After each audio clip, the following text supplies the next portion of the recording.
Ver bu sevgini, sensizliği zaten alışkınlar. Vurma kalbime yeter gibi, ah benim gücüm yeter mi?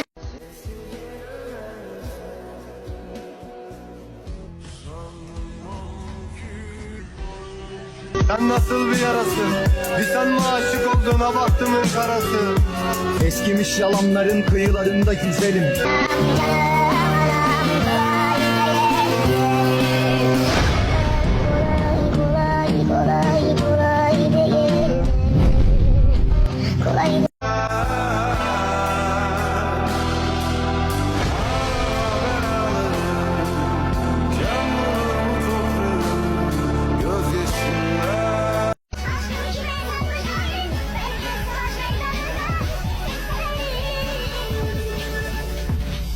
Yarın kaldık, ben de senle kaldık. Sonu benim köpekler, üstü kanlı kaplı. Kiralar pahalı diye ölmek istiyoruz. Çünkü şeytan bize cehennemden boş bir